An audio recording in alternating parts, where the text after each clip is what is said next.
Bonjour, monsieur. Merci d'avoir répondu à notre invitation. C'est un plaisir. Alors, lorsqu'on parle de budget, de loi de finances, qu'est-ce qu'on veut dire?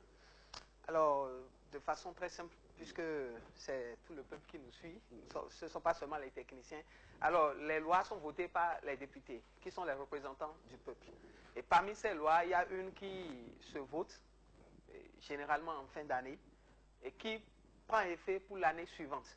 Et dans cette loi, on y inscrit tout ce qui concerne les ressources de l'État, les différentes dépenses qui seront faites, je pourrais dire les différentes affectations qui seront faites donc de ces ressources-là et les montants de chaque type de dépense. Voilà. C'est un peu ça la loi de finances. Ce qui intéresse le peuple, hein, c'est l'aspect taxe. Alors, il y a eu de nouvelles taxes, il y en a d'anciennes. Est-ce qu'on peut en parler? Bon, voilà. Qu'est-ce qui a changé dans cette loi de finances? Déjà, avant d'évoquer sommairement, parce qu'on ne pourra pas approfondir, avant d'évoquer sommairement les nouvelles taxes, en tout cas ce qui en est pour les taxes, il faut déjà préciser la fonction de l'impôt, de l'impôt et des taxes en général. Parce que déjà, avant que je ne sois avec vous ici, j'écoutais déjà un peu ce que chacun de vous disait. En fait, l'impôt sert à développer le pays. Et il faut qu'on soit patriote, il faut qu'on soit de bons citoyens. Mais quand quelqu'un reste dans un coin et se le met en poche, voilà, j'avoue et je constate avec vous que malheureusement, c'est ce qui se passe et ce n'est pas l'apanage du Bénin. L'incivisme fiscal n'est pas l'apanage du Bénin. La gabégie, le détournement des ressources, ce n'est pas non plus l'apanage du Bénin. Mais ce n'est pas une raison, c'est pas parce que tout le monde brûle le feu que vous allez brûler. Voilà, qu'il faut inviter les gens à le faire, ça c'est clair. L'idéal, c'est que dans un meilleur délai, puisque la cherté de la vie est une réalité, les besoins de développement sont aussi une réalité. Donc l'idéal, c'est que dans un meilleur délai, la lutte contre la corruption puisse vraiment évoluer, atteindre son truc là, et que ceux qui s'amusent à détourner les ressources de l'État soient punis comme cela se doit. Pour ce qui est de cette loi de finances, pour l'année 2018, on peut dire que parmi les mesures nouvelles, il y en a qui sont de légères hausses d'impôts. Il y en a qui sont des réductions. J'en veux pour preuve, par exemple, la IBI qui passe la compte qu'on prélève, donc sur l'impôt sur les bénéfices, qui passe à 3% désormais pour les entreprises qui sont enregistrées, sinon immatriculées à l'IFU. Ça, c'est déjà quelque chose.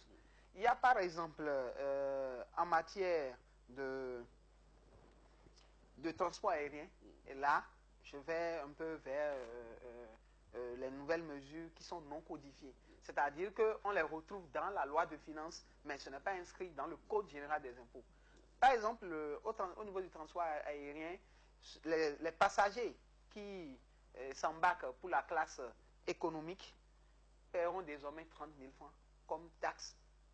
D'accord? Et ceux qui s'embarquent pour la classe affaires paieront 50 000 comme taxe. C'est la taxe à l'embarquement. Ce n'est pas une nouvelle taxe, ça existait.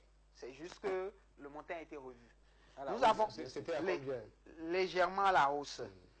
Au niveau de l'agriculture, on a la contribution à la recherche. Vous êtes heureux que cela se passe comme ça?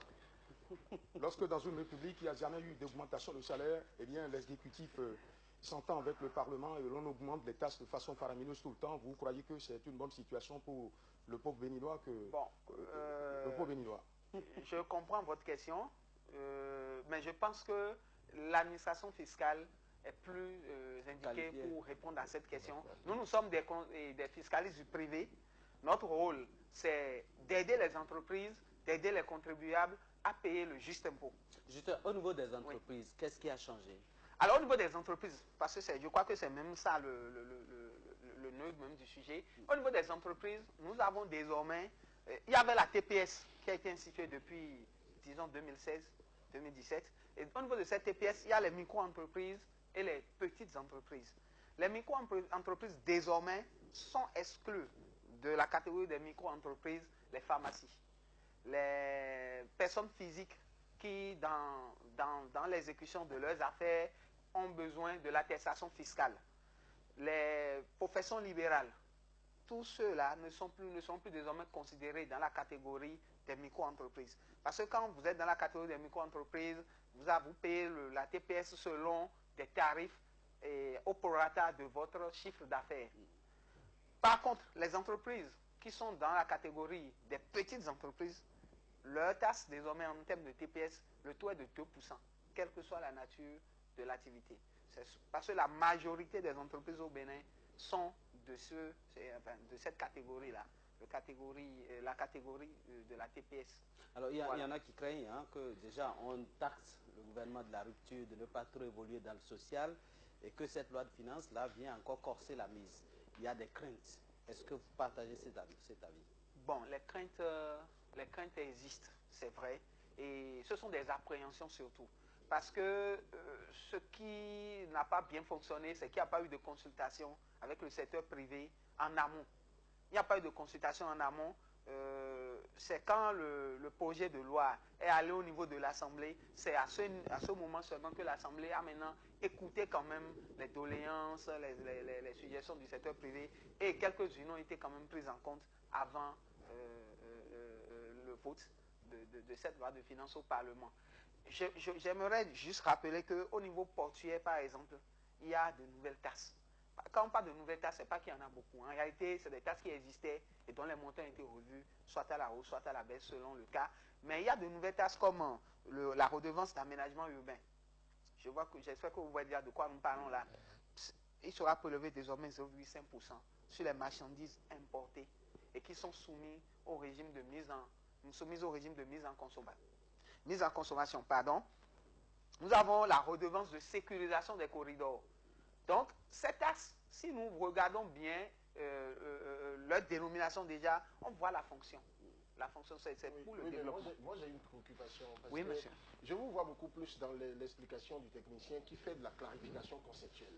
Mais le problème, est-ce que dans l'équilibre, vous avez dit qu'il y a des endroits où le gouvernement a revu à la baisse les taxes et d'autres endroits où on a revu à la baisse. Est-ce que l'équilibre est fait de sorte à ce que le coefficient entre ce qui est augmenté et ce qui est diminué permette aux citoyens qui doivent payer, personne morale ou physique, puisse avoir un mieux-être que par le passé?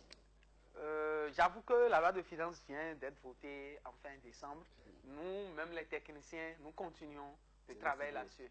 La preuve, j'ai des notes devant moi avant de vous répondre. Donc, nous continuons de travailler dessus. Nous, notre rôle, au niveau de notre association, l'association des Noirs et fiscales du privé, c'est justement d'aider les entreprises, les contribuables, que ce soit des personnes physiques ou morales, à supporter l'impôt de façon intelligente. Ce n'est pas en fraudant, mais les aider à ne pas commettre les erreurs qui vont les amener vers des redressements. Parce que c'est lorsqu'il y a redressement que justement ce que vous craignez devient plus palpable, parce que quand vous faites des erreurs au niveau de la gestion, les impôts, ça ne pardonne pas. Mais il y a une loi économique qui dit que lorsqu'on baisse les impôts, on booste les entreprises. Est-ce que vous êtes d'avis? Et pourquoi chez nous, c'est le contraire qui se fait? Bon, à des moments donnés de l'histoire d'un pays, pour ce que je sais, il faut faire des sacrifices.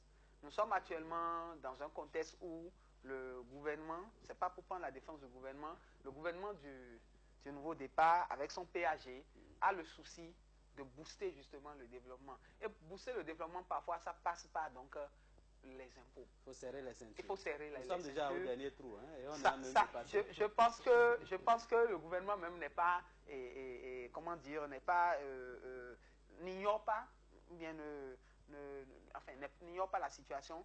Ils sont conscients qu'à un moment donné, il faut desserrer la ceinture. Donc la ceinture sera certainement desserrée. En attendant, nous invitons les entreprises à se rapprocher de nous, la BFIP. D'accord. S'ils se rapprochent de nous, si vous me permettez de laisser un contact. Non, on ne peut pas laisser le d'accord. ici. Alors, il peut passer au service commercial de Golf TV pour se rapprocher de nous. Nous existons depuis 2 ans. Nous menons des activités, nous formons nos membres pour que les conseils fiscaux du privé puissent véritablement aider les entreprises. Parce que nous sommes des intermédiaires entre le fisc, le service des impôts, et les contribuables. Et notre rôle, c'est de les aider donc à supporter l'impôt et à payer le juste prix. Merci.